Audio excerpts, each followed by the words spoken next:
नमस्कार दोस्तों। बात है 10 अप्रैल 1912 की, जब अपने ज़माने का दुनिया का सबसे बड़ा और लग्जरी जहाज RMS टाइटैनिक अपनी पहली यात्रा के लिए साउथहैम्पटन इंग्लैंड से अमेरिका के न्यूयॉर्क के लिए निकलता है।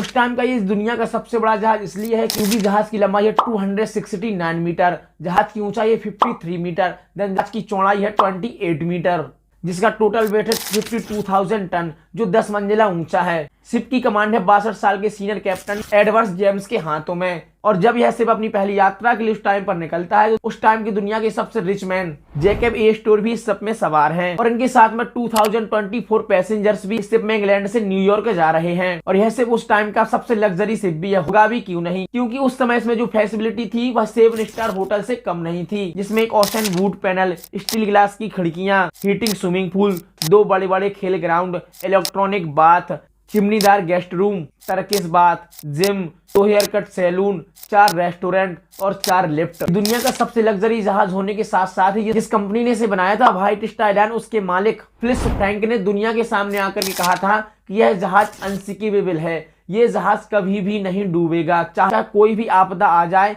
यह जहाज किसी भी परिस्थिति में डूबेगा नहीं और समुद्र में खड़ा रहेगा। लेकिन जब यह जहाज अपनी पहली यात्रा के लिए 10 अप्रैल 1912 को निकलता है, यात्रा के महज 4 दिन बाद ही आइसबर्ग से टकराने से यह जहाज डूब जाता है, जिससे 1500 से ज्यादा लोगों की दर्दनाक मौत हो जाती है।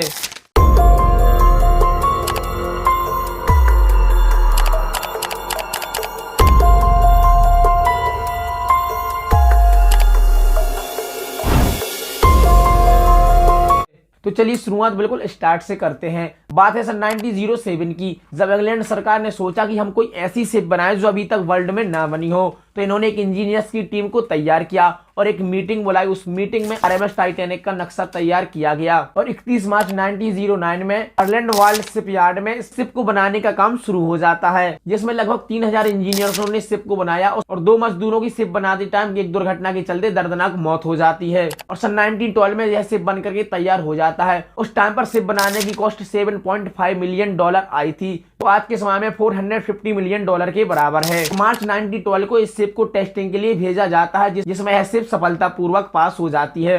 शिप का रूट तय करके तारीख फिक्स की जाती है कि शिप को पहली यात्रा पर कब भेजना है। डेट फिक्स होने के बाद इस शिप की बहुत ज्यादा एडवर्टाइजमेंट की जाती है, इस शिप की बहुत तारीफ होती है। अमीर से लेकर गरीब की आंखों में सिर्फ यही सपना था कि लाइफ में एक बार तो शिप में जर्नी करनी ही है, क्योंकि कंपनी ने खुलकर कहा था कि अनसिंकेबल जहाज है जो कभी भी नहीं डूबेगा।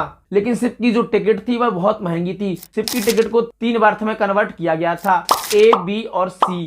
A मतलब फर्स्ट क्लास, B मतलब सेकंड क्लास, C मतलब थर्ड क्लास। और उस टाइम पर लगभग 2000 से ज्यादा टिकट इस शिप की बिक जाती हैं। 10 अप्रैल 1912 को यह शिप अपनी पहली यात्रा के लिए इंग्लैंड से न्यूयॉर्क के लिए निकलता है, जिसमें 2200 पैसेंजर्स सवार होते हैं। उस टाइम पर शिप को देखने के लिए बंदरगाह पर लाखों की लोग में भीड़ आई हुई थी जब यह शिप अपनी पहली यात्रा के लिए निकलता है। व्हाइट स्टार कंपनी के जो ओनर थे, उन्होंने शिप के कैप्टन से कहा था कि हमें शिप की रफ्तार को बिल्कुल धीमा नहीं करना है, इसको फुल स्पीड में चलने दो, क्योंकि हम निर्धारित तय समय से पहले ही पहुंचकर इतिहास रच देंगे और यह दुनिया का सबसे तेज रफ्तार वाला शिप भी साबित हो जाएगा। कैप्टन जेम्स ठीक वैसा ही करते हैं, अपने सारे क्रू मेंबर्स को बता देते हैं कि हमें अपनी शिप की रफ्तार को बिल्कुल भी धीमा नहीं करना है और इसको पूरी रफ्तार से चलने देना है। शिप में 200 मजदूर थे जो कोयला भट्टियों में तेजी से कोयला डाल रहे थे। एक दिन में लगभग 1500 टन कोयला इस भट्टियों में डाला जाने लगा। लगभग 100 टन राख समुद्र में रोज छोड़ी जाती थी। शिप के ऊपर 4 चिमनियां थी, एक चिमनी सिर्फ शिप की सुंदरता के लिए थी, जिससे सिर्फ अच्छा लगे। और अब शिप अपनी फुल स्पीड से 40 किलोमीटर प्रति घंटे की रफ्तार से अंटार्कटिका महासागर का सीना फाड़ते हुए अपनी मंजिल की ओर बढ़ने लगता है। अभी तक सब कुछ ठीक चल रहा था, जैसे ही शिप 710 किलोमीटर की यात्रा तय करता है। 12 अप्रैल 1912 को शिप में एक आइसबर्ग का मैसेज आता है। एक दूसरी शिप से मैसेज आता है कि आगे बहुत ज्यादा आइसबर्ग हैं, आप लोग थोड़ा धीरे आइए। लेकिन यहाँ पर कोई ध्यान नहीं देता है और ध्यान न देने की वजह यह भी थी कि जो फर्स्ट क्लास में पैसेंजर्स यात्रा कर रहे थे उनमें ज्यादातर पॉलिटिशियन, अमीर लोग और अभिनेता यात्रा कर रहे थे। ज्यादातर क्रू मेंबर्स थे वह इन्हीं की खिदमत में लगे हुए थे। अभी भी सब कुछ ठीक चल रहा था। 14 अप्रैल 1912 को एक के बाद एक इनके रेडियो सिस्टम पर लगातार 7 मैसेज आते हैं कि आगे बहुत ज्यादा आइसबर्ग हैं, आप लोग जरा धीरे आना। लेकिन यहाँ पर भी कोई रिस्पॉन्स नहीं मिलता है, क्योंकि इन सबको लगता था कि यह तो अनसिंकेबल जहाज है और इसको कभी भी कुछ नहीं होने वाला। तो ये अपनी शिप की रफ्तार को धीमा नहीं करते हैं और पूरी स्पीड से इसको चलने देते हैं। अब दोपहर का समय था, दोपहर से शाम होती है, शाम से रात होती है। आकाश में तारे टिमटिमा रहे हैं, तापमान है -2 अंश कोई भी मूनलाइट नहीं है। शायद उस रात अमावस की रात होगी, लेकिन इसका कोई ठोस सबूत नहीं है कि यह अमावस की ही रात थी। समुद्र में जो शिप की लाइट होती है उसके अलावा कोई भी लाइट नहीं है, तो ज्यादा दूर तक यहाँ पर कुछ भी नहीं दिख रहा है। शिप के आगे के हिस्से जो वो होता है उस पर एक क्रोनेक्ट होता है। कौओं का घोंसला नहीं, इसको क्रोनेक्ट इसलिए बोलते हैं क्योंकि यह बहुत छोटा होता है और यहाँ पर किसी क्रू मेंबर्स को बैठाया जाता है जब तक शिप समुद्र में चलता है कि आने वाली हर गतिविधि को देखो, आगे क्या हो रहा है, आगे कोई ट्रैफिक तो नहीं है, कोई रोड़ा तो नहीं है, कोई शिप तो नहीं आ रहा जिससे जाकर हम टकरा ना जाएं। और उसके पास एक दूरबीन भी होती है जिससे वह और आगे तक का देख सकता है। उस रात तापमान -2 अंश था, तो बहुत ज्यादा ठंड थी और बहुत तेज ठंडी हवाएं भी चल रही थी, तो ज्यादा दूर तक देख पाना मुश्किल था क्योंकि ठंडी हवाओं के चलते हुए आंखों से बहुत तेज आंसू भी निकलते हैं। उस टाइम पर फ्रीडरिक फ्लीट नाम का क्रू मेंबर इस क्रूनेक्ट पर बैठा है। पॉइंट करने की बात तो यह है कि इसके पास कोई भी दूरबीन नहीं है जिसके थ्रू यह आगे की दुर्घटना को भांप सके। अब आप सोच रहे होंगे कि यह इतनी बड़ी लग्जरी शिप में कोई दूरबीन नहीं है, यहाँ शिप के कैप्टन के पास भी कोई दूरबीन नहीं है। तो आप सोच रहे होंगे कि शिप में दूरबीन क्यों नहीं थी जो यात्रा में बहुत काम आती है। तो जब शिप को टेस्टिंग के लिए भेजा जाता है, उस पर डेविड बेलियर को तैनात किया जाता है और जब ये अपनी टेस्टिंग पास करके आता है तो शिप के अधिकारी डेविड बेलियर की जगह पर हेनरी वाइल्ड को तैनात कर देते हैं और हेनरी वाइल्ड जल्दबाजी में डेविड बेलियर से इसके लॉकर की चाबी लेना भूल जाते हैं जिसमें दूरबीन रखी हुई थी। तो अब जो पर क्रू मेंबर बैठा है उसके पास कोई दूरबीन भी नहीं है, तो ज्यादा दूर तक देख पाना असंभव है।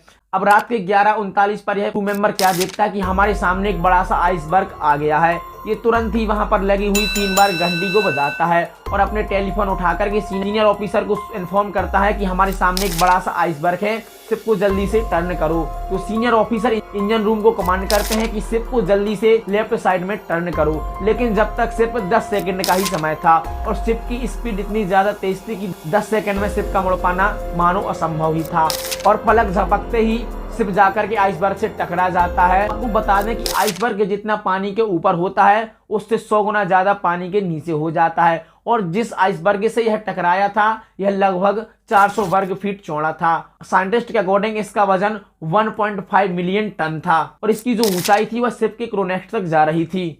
और जब शिप का वो वाला हिस्सा आइसबर्ग से टकराता है लगभग 300 फीट लंबा यहाँ पर शिप को कट लग जाता है। शिप का जो आगे वाला हिस्सा होता है सो वो बोलते हैं, शिप के ऊपर के वाले हिस्से को स्ट्रेंथ बोलते हैं, देन शिप का जो नीचे वाला हिस्सा होता है इसको कील बोलते हैं। तो शिप का जो वो वाला हिस्सा था इसमें लगभग 300 फीट लंबा जो कट होता है उसमें से बहुत ज्यादा पानी भरने लगा था।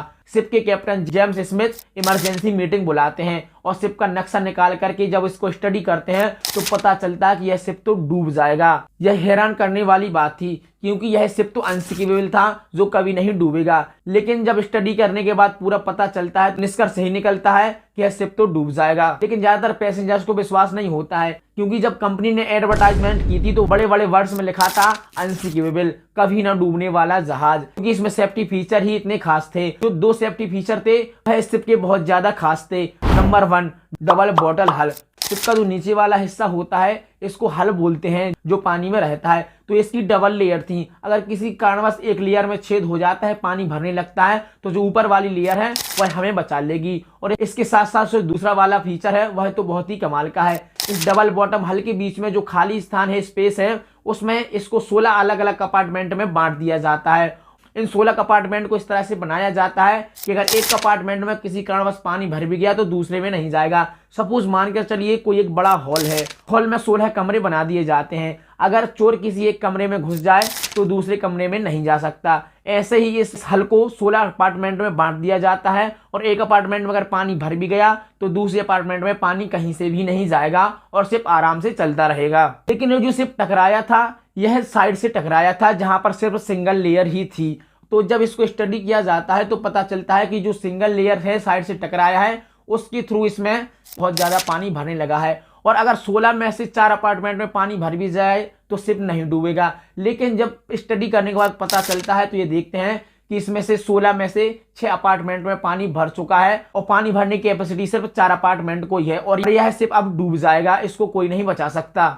और इसके 20 मिनट बाद रात के 12 बजे शिप कैप्टन जेम्स अपने क्रू मेंबर्स को कहते हैं कि रेडियो के थ्रू इमरजेंसी मैसेज भेजो, हमारे आसपास जो भी जहाज होगा वो हमें बचाने जरूर आएगा। और इमरजेंसी मैसेज भेजा जाता है, लेकिन कोई भी रिस्पॉन्स नहीं मिलता है। एक के बाद एक कई ऐसे मैसेज भेजे जाते हैं। 12:20 पर आरएमएस कारपेथिया इसके मैसेज को रिसीव करता है, पूरी इंफॉर्मेशन लेता है। आरएमएस कारपेथिया के कैप्टन शिप को बचाने के लिए आते हैं, लेकिन इस शिप से इनकी दूरी लगभग 106 किलोमीटर थी। अगर ये अपनी टॉप स्पीड से भी शिप के पास था तो इसे पहुंचने में लगभग 3.5 घंटे का टाइम लग सकता था, और टॉप स्पीड से भी नहीं आ सकता क्योंकि रास्ते में बहुत ज्यादा आइसबर्ग हैं और इन्हें भी आइसबर्ग का सामना करना पड़ेगा। तो सवाल यह था कि क्या टाइटैनिक 3.5 घंटे से पहले ही डूब जाएगा। उससे पहले शिप के कैप्टन बोलते हैं कि इमरजेंसी रॉकेट छोड़ो। जब कोई शिप को इमरजेंसी होती है तो इसमें रॉकेट्स रखे होते हैं जो ये शिप के सबसे ऊपर वाले हिस्से पर रख करके फोड़ते हैं। ये ज्यादातर रात के वक्त में काम आते हैं। कोई रिस्पॉन्स नहीं मिलता, कोई भी सिग्नल से कनेक्ट नहीं होता तो ये रॉकेट छोड़ते हैं।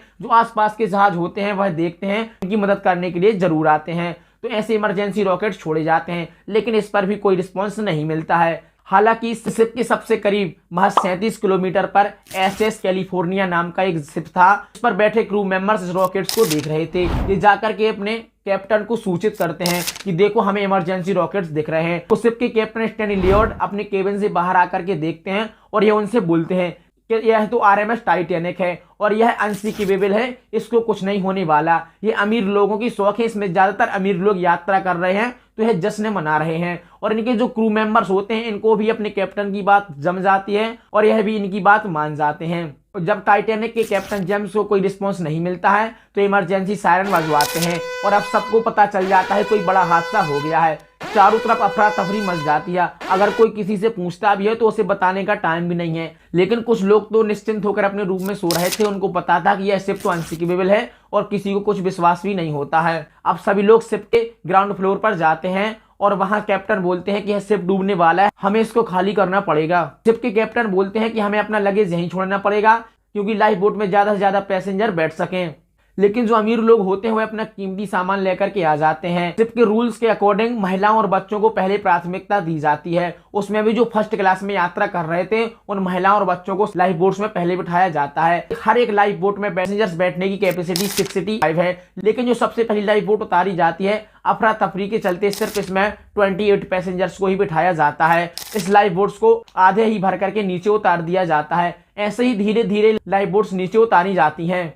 1 बजे की समथिंग अब धीरे धीरे शिप का वो वाला हिस्सा पानी में डूबने लगता है और पीछे वाला हिस्सा उठने लगता है। अब दिक्कत की बात यह थी कि शिप में जो लाइफ बोट थी ये बहुत ही कम थी। ब्रिटिश बोर्ड ऑफ ट्रेड के अकॉर्डिंग 10,000 टन वजनी वाली शिप में कम से कम 14 लाइफ बोट होनी चाहिए। और जैसा कि मैंने आपको पहले बताया आरएमएस टाइटैनिक का वजन 52,000 टन था, तो उसके अकॉर्डिंग इस शिप में 72 लाइफ बोट्स होनी चाहिए। लेकिन इस शिप में सिर्फ 20 ही लाइफ बोट्स थी, क्योंकि जिस कंपनी ने इसे बनाया था उसको लगता था कि यह शिप तो कभी नहीं डूबेगा, तो इतनी ज्यादा लाइफ बोट्स रख करके हमें क्या करना है, ये सिर्फ फालतू का खर्च है। अगर इन लाइफ बोट्स में भी पूरे 65 पैसेंजर्स बैठते तो उसके अकॉर्डिंग इसमें कम से कम 1200 पैसेंजर्स की जान बच जाती। अब आखिरी लाइफ बोट शिप पे से नीचे उतारी जाती है तो सिर्फ 700 लोगों को ही नीचे उतारा जाता है। अभी भी शिप पर 1500 पैसेंजर्स सवार थे। अब कुछ लोगों ने तो अपना भाग्य मान लिया था कि जो होगा अब यही होगा। किसी ने लाइफ जैकेट पहन करके शिप में से नीचे छलांग लगा दी थी जिन्हें तैरना आता था, लेकिन इतने ज्यादा ठंडे पानी में बचना नामुमकिन है। -2 अंश यहाँ पर तापमान था, तो किसी भी इंसान को 20 से 25 मिनट पानी में जिंदा रहना नामुमकिन था, उसकी मौत निश्चित थी। और शॉर्ट सर्किट होने के कारण इस शिप की अचानक से लाइट भी चली जाती है। आई विटनेस के अकॉर्डिंग रात के 2:20 पर यह शिप बीच में से टूट जाता है और 2 हिस्सों में बंट जाता है। देखते ही देखते पूरा शिप पानी में समा जाता है। 1500 पैसेंजर चीखते चिल्लाते हुए अपनी जान गंवा देते हैं। इतना खौफनाक मंजर था कि देखने वालों की तो रूह कांप गई थी। चारों तरफ अफरा तफरी मची हुई थी। किसी का भाई डूब गया था, किसी का हस्बैंड डूब गया था, तो किसी का बेटा डूब गया था। जो लाइफ बोट्स में बैठे पैसेंजर्स भी थे, इनका भी ठंड के मारे बहुत ही बुरा हाल था। इनका बचना भी समझो नामुमकिन ही था। आरएमएस कारपेथिया 3:30 पर इन लोगों को बचाने के लिए आ जाता है और 700 लोगों का सफल रेस्क्यू कर लेता है। अब हमारे मन में बहुत सारे सवाल उठते हैं कि आखिर ये शिप क्यों डूबा, क्या बड़ी गलती नहीं होगी जो शिप ने की या शिप के कैप्टन ने की, या किस कारण से शिप डूबा है। बहुत सारी मिस्ट्री उठती हैं, लेकिन जो सबसे पहली फर्स्ट मिस्ट्री उठती है वह एसएस कैलिफोर्निया के कैप्टन लियोड पर उठती है। सभी का कहना होता है कि जब कैप्टन लियोड इमरजेंसी सिग्नल्स को देख रहे थे तो इनको बचाने के लिए जाना था और शायद यह रास्ता ना होता, लेकिन जब लियोड सुबह उठते हैं और अपना रेडियो सिस्टम ऑन करते हैं तो उन्हें एक के बाद एक कई सारे टाइटैनिक के इमरजेंसी मैसेज मिलते हैं। ये जब वहां पर पहुंचते हैं तो देखते हैं वहां पर लाशों का ढेर रखा हुआ है, लेकिन इतने बड़े हादसे के लिए सिर्फ एक ही इंसान को जिम्मेदार नहीं ठहराया जा सकता है। दूसरी जो सबसे बड़ी गलती थी शिप की रफ्तार का तेज होना। अगर शिप अपनी रफ्तार से ना चलता तो शायद यह हादसा टल जाता। तीसरी जो गलती निकलती है वह आती है शिप के क्रू नेस्ट के लॉकर की चाबी ना होना, जिसके कारण दूरबीन होते हुए भी क्रू नेस्ट पर बैठे क्रू मेंबर के पास दूरबीन नहीं था। चौथी सबसे बड़ी गलती जो आती है पर्याप्त मात्रा में लाइफ बोट्स का ना होना। अगर पर्याप्त मात्रा में लाइफ बोट इस शिप पर रखे जाते तो सभी लोगों की जान आसानी से बच जाती। और लास्ट जो सबसे बड़ी मिस्टेक सामने आती है वह होती है कैप्टन जेम्स की, क्योंकि जिस दिन इस शिप को यात्रा के लिए निकलना था उसकी उस दिन फाइनल टेस्टिंग होने वाली थी और यात्रा के चलते हुए जेम्स बोलती हैं तो अनसिकिबेबल है, इसको तो कुछ नहीं होने वाला, और इस टेस्टिंग को यह रद्द करवा देते हैं और बिना टेस्टिंग के ही इस शिप की जर्नी स्टार्ट कर देते हैं। सबसे बड़ी गलती निकलती है स्टीयरिंग व्हील्स पर बैठे रॉबर्ट हिचन्स की। जब यहाँ पर सीनियर ऑफिसर ने कमांड की लेफ्ट साइड में टर्न करो, लेकिन हड़बड़ाहट में रॉबर्ट शिप को राइट टर्न में मोड़ देते हैं, जिससे कि शिप आइसबर्ग की ओर करीब चला जाता है और यह जाकर के तेजी से टकरा जाता है और लगभग 1500 से ज्यादा लोगों की दर्दनाक मौत हो गई। इस बड़े हादसे के बाद कई सारे शिप इंडस्ट्रीज के नियम बनाए जाते हैं ताकि फ्यूचर्स में ऐसे हादसे ना हो। कई सालों तक ऑपरेशन चलते हैं लेकिन शिप के मलबे को नहीं ढूंढा जाता है। और सन 1985 में ocean expert Robert Weller, oceanographer Louis Michael इस शिप के मलबे को लगभग 3800 मीटर गहराई में खोज निकालते हैं, जो कि लगभग 3.5 किलोमीटर समुद्र की गहराई में है। और इस शिप का जो बीच में से शिप टूट गया था, आगे का बोक से जो पीछे वाला हिस्सा है ये लगभग 600 मीटर की दूरी पर पड़ा हुआ है और समुद्र में बहुत सारा पैसेंजर्स का सामान बिखरा पड़ा हुआ है। इन लोगों के अकॉर्डिंग यह शिप इतनी तेजी से सड़ रहा है कि आने वाले ही कुछ सालों में इसे बैक्टीरिया पूरी तरह से खत्म कर देंगे और इस शिप के मलबे को निकालना एकदम नामुमकिन है, क्योंकि इतनी गहराई में तापमान बहुत ही ज्यादा कम होता है। इंसान का जिंदा रह पाना समझो नामुमकिन की समथिंग है। सन 2012 में अमेरिका के एक बिलियनियर प्लेमर ने ये विचार किया कि हम टाइटैनिक 2 बनाएंगे, जैसे कि टाइटैनिक फर्स्ट थी सेम उसी का 2 कॉपी बनाएंगे, और इन्होंने एक प्रोजेक्ट तैयार किया। लेकिन कुछ डिले के चलते हुए प्रोजेक्ट अभी तक नहीं आया है। शायद इसका कुछ कारण यह भी रहा है जो आरएमएस टाइटैनिक फर्स्ट था उसमें लग्जरी तो था ही, लेकिन ना कोई वाईफाई था, ना कोई टेलीविजन था, ना कोई फोन था। तो अगर ये सेम टू सेम वैसे इसका 2 कॉपी बनाते हैं तो इसमें कोई यात्रा करना ही नहीं चाहेगा। और इस शिप को बनाने का टारगेट 2015 का रखा गया था। इसी रीजन के चलते अभी 2024 तक यह शिप बन करके तैयार नहीं हुआ है। संयुक्त राज्य अमेरिका ने इस पर एक फिल्म भी बनाई है। 19 दिसंबर 1997 को रिलीज हुई थी और भारत में 13 मार्च सन 1998 को रिलीज हुई थी, जो रोजा और जैक के ऊपर बनी हुई है। ये शिप में दोनों यात्रा करते हैं और उन्हें शिप में प्यार हो जाता है और रोजा लाइफ बोट्स में बैठ करके बस जाती है और जैक उस शिप के साथ डूब जाता है और उसकी डेथ हो जाती है। और यह एक रियल स्टोरी पर बनी हुई है, क्योंकि जब यह लोग शिप का पता निकालते हैं और वहां से कुछ पैसेंजर्स का सामान लाते हैं तो उसमें से एक डायमंड का हार था जिसको न्यूज पर दिखाया जाता है और रोजा उस हार को पहचान जाती है जब इसकी उम्र बहुत ज्यादा हो चुकी थी, रोजा बहुत वृद्ध हो चुकी थी, और आकर के सारी स्टोरी जब बताती है तो सब लोगों की रूह कांप जाती है। उन्हीं की स्टोरी पर एक फिल्म बनाई जाती है, इसको अब तक 11 ऑस्कर अवार्ड मिल चुके हैं। आप यह फिल्म जाकर के इंटरनेट पर देख सकते हैं और मेरे अकॉर्डिंग आपको यह फिल्म एक बार जरूर देखनी चाहिए। आशा करता हूं कि आप सभी को वीडियो पसंद आया होगा। चलिए दोस्तों, मिलते हैं अगली वीडियो में। नमस्कार, जय हिंद।